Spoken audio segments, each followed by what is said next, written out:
They say every family has secrets. Ours didn't bother hiding them. We just laughed over deviled eggs while stepping over broken lives like they were cracks in the pavement.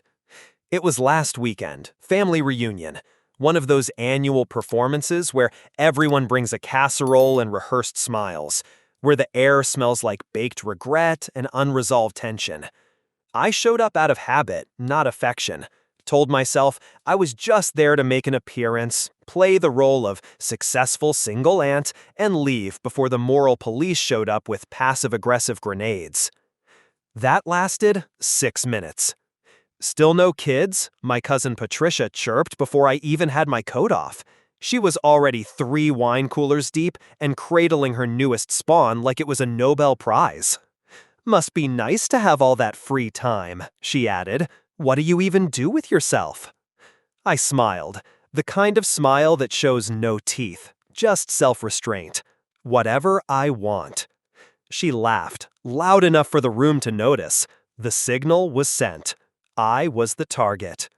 Cue the pile-on. Have you ever thought about adoption? It's harder when you're older, you know. There's still time to experience real joy. My mother joined in around the 3rd assault, said I was wasting my best years, like my uterus had an expiration date that was somehow her business. My father, ever the loyal background prop, nodded like a bobblehead. I sipped lemonade that tasted like acid and said nothing. But then the conversation shifted. Someone mentioned Laura, my sister, the family's cautionary tale. Growing up, she was the golden girl, magnetic, wild, the type of beautiful that broke rules and never got caught. But life caught up eventually. She got pregnant at 21, dropped out, dated chaos, married it, divorced it, relapsed, disappeared. We hadn't heard from her in years. Last I knew, she was living with a guy whose only job was staying out of jail. She really vanished, someone said, like she was a sock that went missing in the dryer. And then, like it was nothing, my aunt said it. "Oh, and Jamie's in foster care now."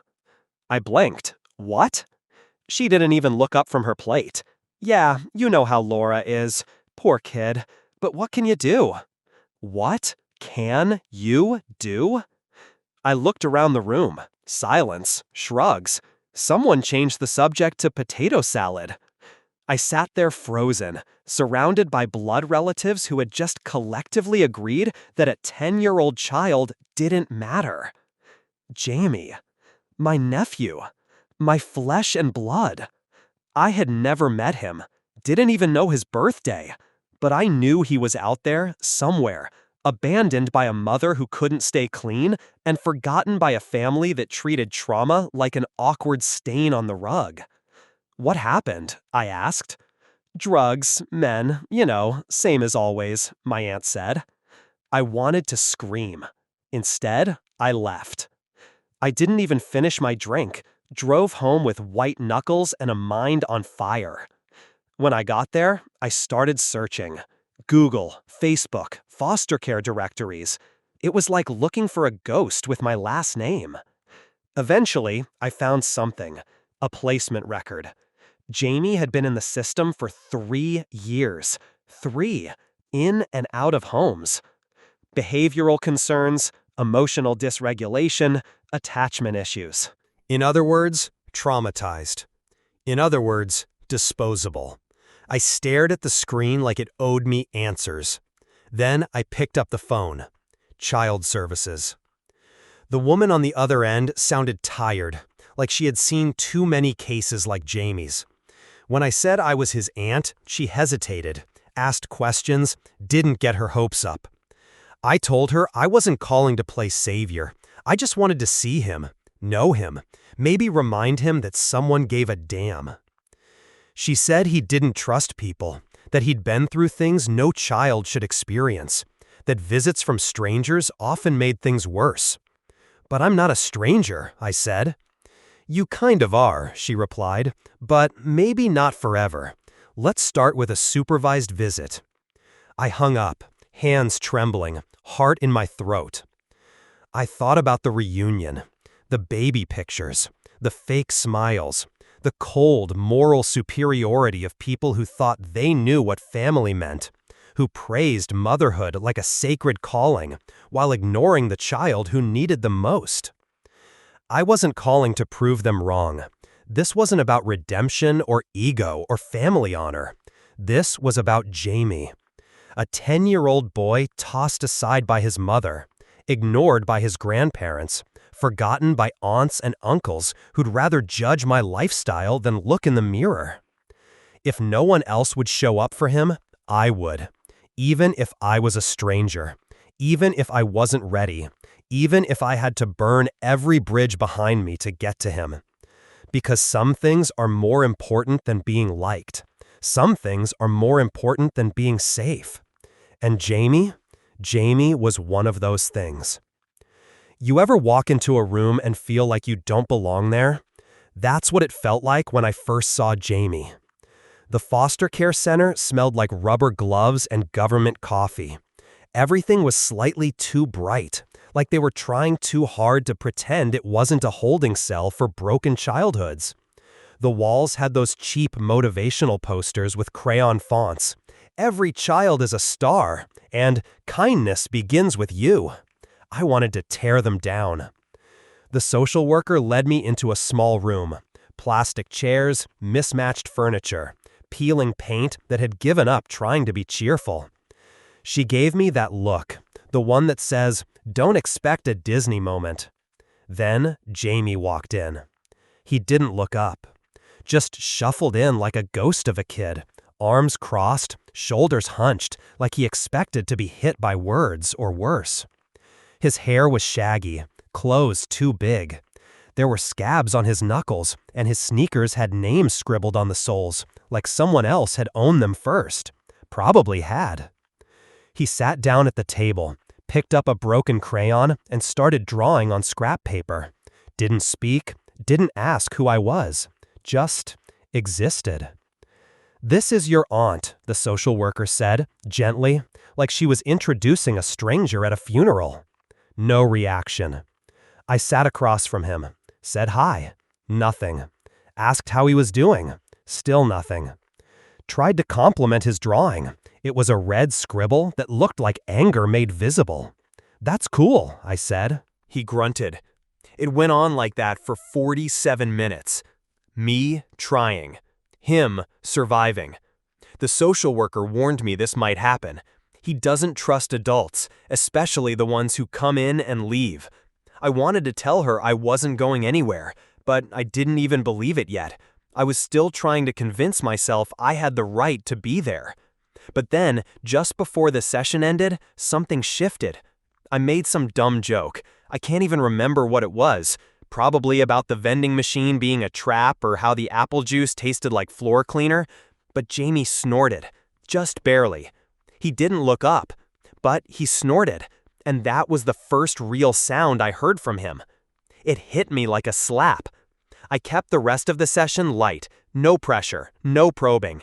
Just questions about comic books, food, cartoons. He didn't answer most, but I saw his fingers twitch when I mentioned Spider-Man. A tick, a tell. When it was time to leave, the social worker asked if he wanted to say goodbye. Jamie just shrugged. But he didn't leave right away. He sat there for a few seconds longer, holding that crayon like it was a weapon or a shield. Then, just as I turned to go, he whispered something so quiet I almost missed it. "Red's not his real suit." I paused. "What?" He looked up, just for a second, eyes sharp. "Spider-Man. His real first suit was black. The red one came later." Then he looked back down and started drawing again. I didn't breathe for 10 seconds. Because that was it. That was everything. The crack in the wall. The start. The next visit was scheduled for 2 weeks later. The social worker warned me not to get my hopes up, said a lot of relatives flake, said Jamie had seen too many promises turn to smoke. But I wasn't them, and I wasn't going to vanish. I left that center with a list in my head. Buy Spider-Man comics. Learn everything about trauma bonding. Find a lawyer. Talk to no one in my family. Because screw them. This wasn't about them anymore. This was about Jamie, and I'd already heard the sound of his voice, which meant I couldn't unhear it, couldn't uncare, couldn't unchoose him. Not now, not ever. 2 weeks later, I walked back into that same room with a backpack full of Spider-Man comics and no idea what I was doing. I'd stayed up late the night before reading everything I could about trauma, attachment, fostering. The internet is full of people who think love fixes everything. Spoiler alert, it doesn't. Sometimes love just breaks harder when it doesn't work. Jamie was already at the table when I arrived. This time he looked up when I walked in. Only for a second, but his eyes held mine and then flicked away, like it hurt to hope. I pulled out the comics, placed them gently in front of him like a peace offering. "Did you know," I said, "Peter Parker originally wore a black suit during the Secret Wars arc, but it turned out to be alive." Jamie's fingers twitched. "Symbiote," he mumbled. My heart did something weird in my chest, like it wanted to scream and cry at the same time. "Yeah," I nodded. "It pretended to help him, but it was just using him." He opened the first comic. We didn't talk much that day, but we read, side by side. The social worker didn't interrupt. She sat at the back, pretending to check her emails, probably too stunned to break the spell. After the session, Jamie looked at me for a long moment.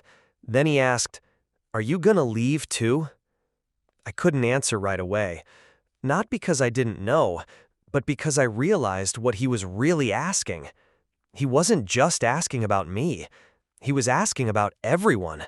His mom, the men who came and went, the families who returned him when he didn't behave like a Disney orphan. He was asking if I was just another adult pretending to care until it got hard. "No," I said, "I'm not going anywhere." He stared at me like he wanted to believe it so badly his brain wouldn't let him.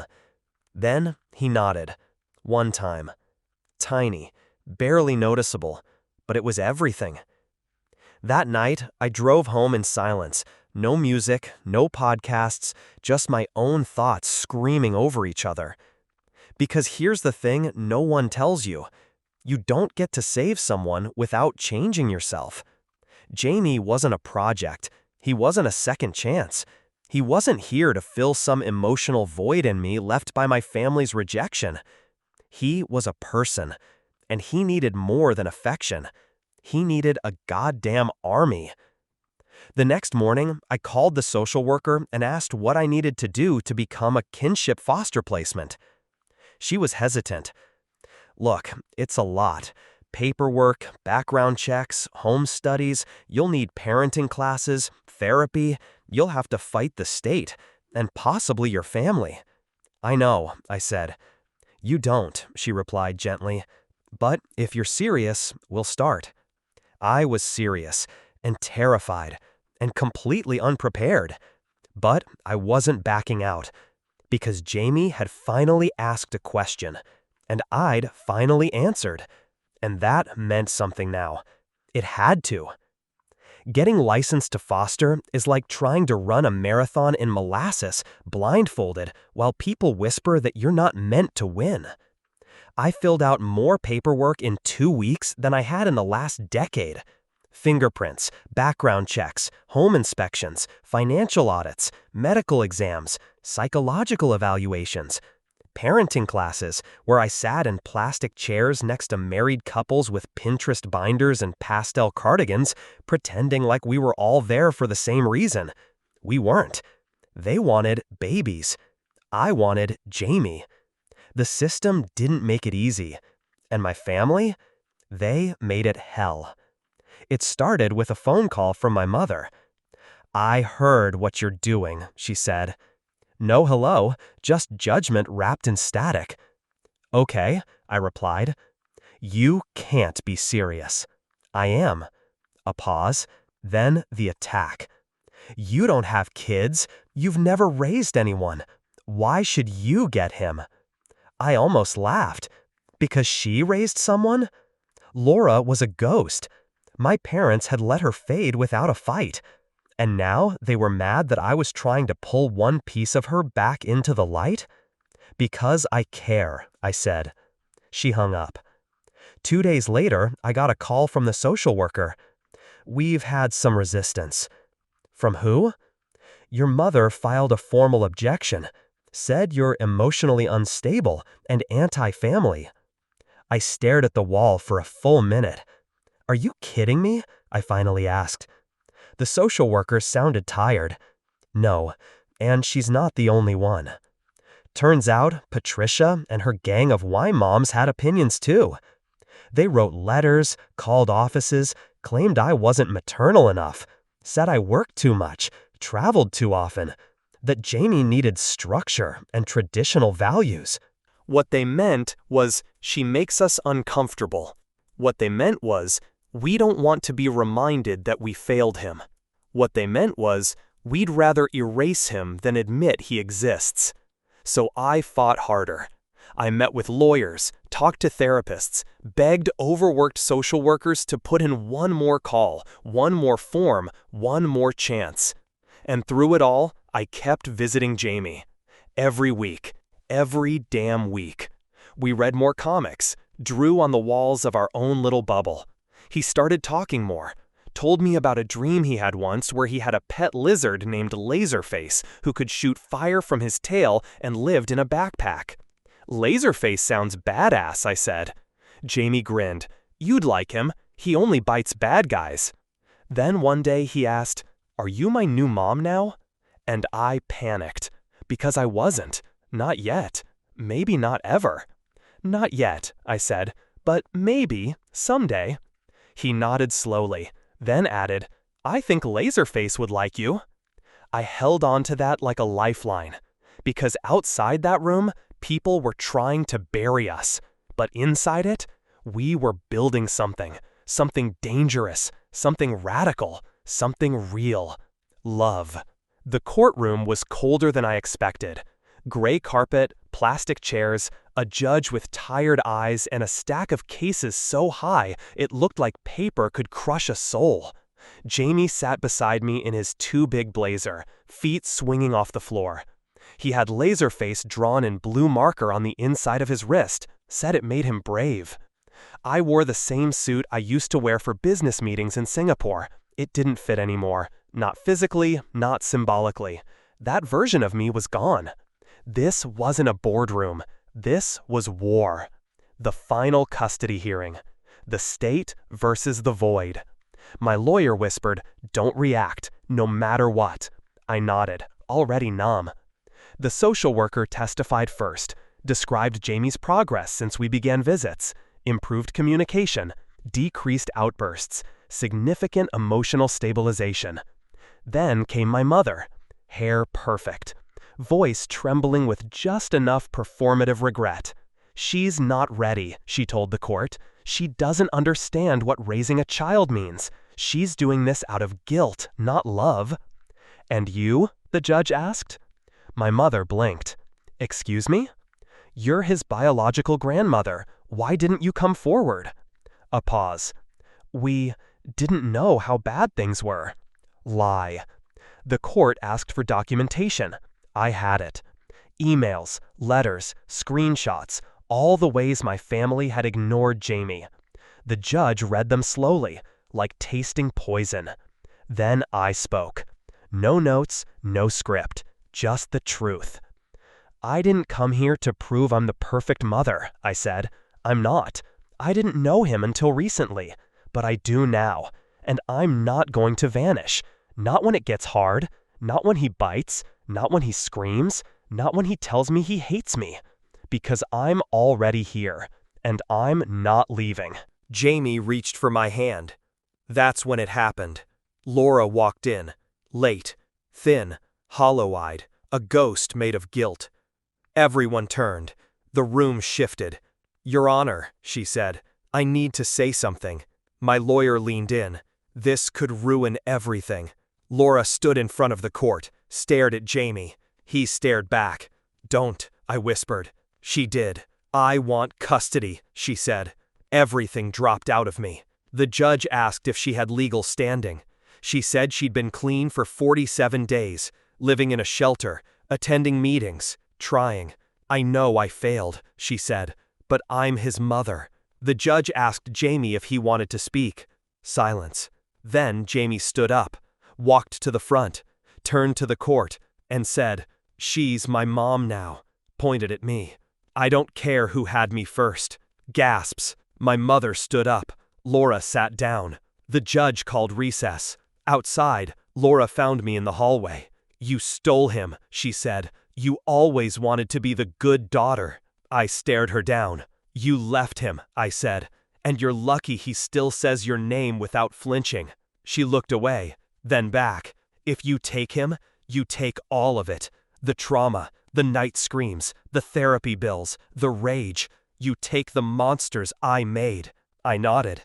"Good," I said, "because I'm not afraid of monsters anymore." The judge ruled in my favor. I walked out of the courthouse with Jamie's hand in mine. He didn't say anything. Neither did I. We just walked. Two broken people heading towards something terrifying and new. Not a happy ending. Not a clean one. But real. And maybe, just maybe, enough.